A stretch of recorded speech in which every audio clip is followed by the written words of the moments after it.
वो आजमाएगा दुनिया की हर मोहब्बत दिखाकर, फिर कहेगा बता कौन है तेरा मेरे सिवा।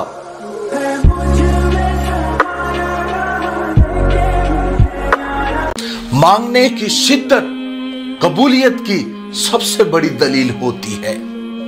तुम्हारी मुसलसल दुआएं तुम्हारे मुकद्दर को मुकम्मल बदल देती है। बात समझ में आई?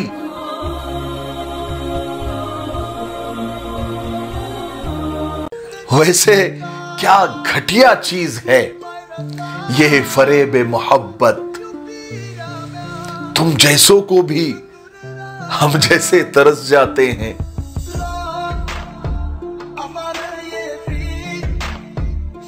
सुकून कहां छुपा है? गफलत हो जाए तो सजदे में और गुनाह हो जाए तो तौबा में। बात समझ में आई?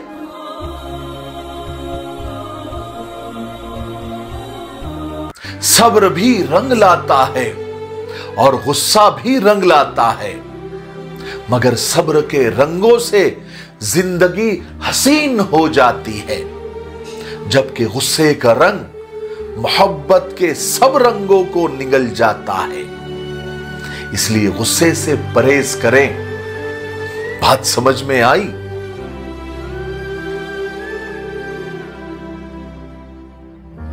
मेरी एक बात आप याद रखना, अगर तुम्हारी मां के होठ तुम्हारे लिए दुआ के लिए हिल रहे हैं, तुम दुनिया के अमीर तरीन इंसानों में से हो।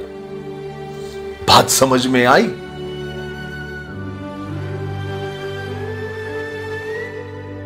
सजदों में गिरने से पहले उन लोगों से भी माफी मांग ले, उनको गले से लगा ले जो आपकी वजह से तकलीफ में हैं या तकलीफ उठा रहे हैं, क्योंकि दिल आजारिया यानी दिल का दुखाना ऐसे ही माफ नहीं होता।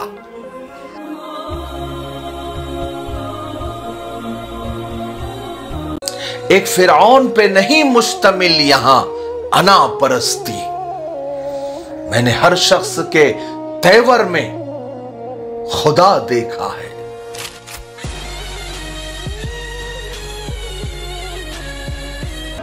ऐ मौला उदास रख मगर इतनी बेबसी न दे कि कोई कहे कि खुदा हूं मैं और मुझे मानना पड़े।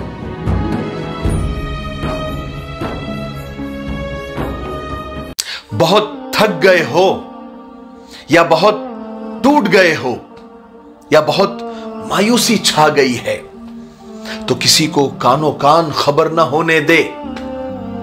आपके जो भी दुख है, आपकी जो भी परेशानी है, आपकी जो भी मायूसी है, अपने रब के हुजूर में बयान करें। टूटे हुए दिल और आंसुओं की कदर सिर्फ आपका रब करता है, बाकी तो सब तमाशाई है।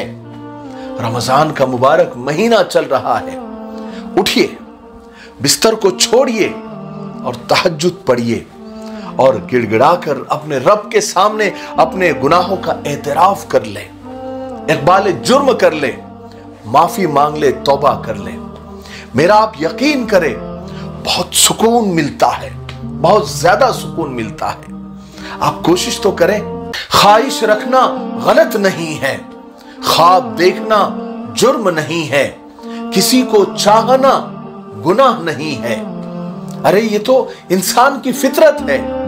जो चीज उसके दिल को भा जाती है वो उसकी आरजू करता है, उसकी तमन्ना करता है, लेकिन उस चाह को पूरा करने के लिए और उसको पाने के लिए सही और गलत में फर्क भूल जाना ये गलत है। बस इसका ख्याल रखें, बाकी सब सही है। बात समझ में आई? जो नसीब में है वो चल कर आएगा और जो नसीब में नहीं है वो आकर भी चला जाएगा।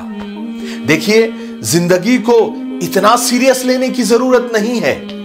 यहां से कोई जिंदा बचकर नहीं जाएगा। एक सच ये है कि अगर जिंदगी इतनी अच्छी होती तो हम दुनिया में रोते रोते नहीं आते। लेकिन एक मीठा सच ये भी है कि अगर जिंदगी इतनी बुरी होती तो हम जाते जाते इतने लोगों को रुलाकर नहीं जाते। इसलिए आज में जियो और लोगों को जीने दो, खुद भी खुश रहो और लोगों को भी खुश रखो। कल किसने देखा है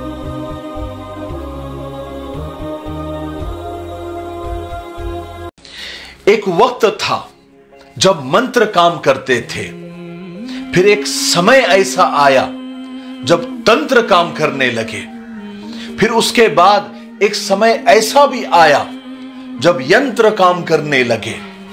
और बड़े दुख की बात है कि आज ऐसा समय आ गया है कि आज सिर्फ षड्यंत्र काम करने लगे हैं। सत्य यानी सच जब तक घर से बाहर निकलता है तब तक झूठ आधी दुनिया घूमकर वापस भी आ जाता है। बहुत अफसोस की बात है ना।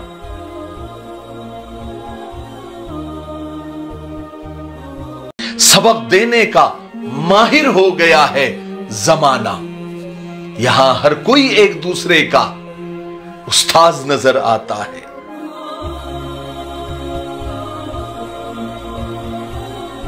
अंधेरे को हटाने में अपना वक्त बर्बाद मत कीजिए, बल्कि एक चिराग, एक दिया जलाने में वक्त लगाइए। दूसरों को नीचा दिखाने में नहीं, बल्कि खुद को ऊंचा उठाने में अपना वक्त लगाइए। यह अच्छी बात है। बात समझ में आई?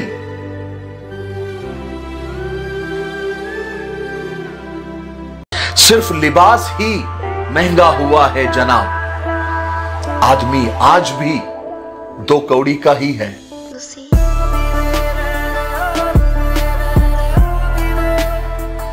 ठोकरे खाता हूं पर शान से चलता हूं, मैं खुले आसमान के नीचे सीना तान के चलता हूं। मुश्किलें तो सच है जिंदगी का, आने दो आने दो। गिरूंगा फिर उठूंगा, फिर गिरूंगा फिर उठूंगा, और आखिर में जीतूंगा, यही ठान के चलता हूं।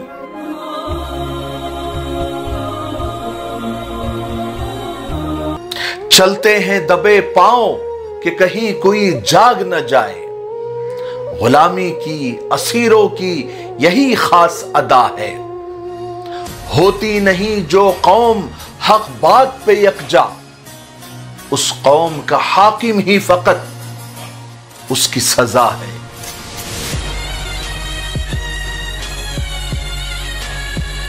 हकीम लुकमान ने औरतों को 5 नसीहतें की जो सुनने लायक भी है और अमल करने लायक भी है। नंबर 1, अगर तुम चाहती हो कि तुम्हारी जिंदगी अच्छी गुजरे तो हमेशा सदका देती रहना। नंबर 2, अगर तुम चाहती हो कि तुम्हारी औलाद नेक बने तो अपने शौहर से हलाल रिस्क का तकाजा करना। नंबर 3, अगर तुम अपने शौहर के घर में खुश रहना चाहती हो तो गैरों की बात पर बिल्कुल ध्यान मत देना। नंबर 4, अगर तुम चाहती हो कि खाविन तुमसे हमेशा मोहब्बत करे तो हमेशा साफ सुथरी रहना। नंबर 5, अगर तुम चाहती हो कि तुम्हारा घर सबसे आला बने तो अपने बच्चों की अच्छी और नेक तरबियत करना। बात समझ में आई?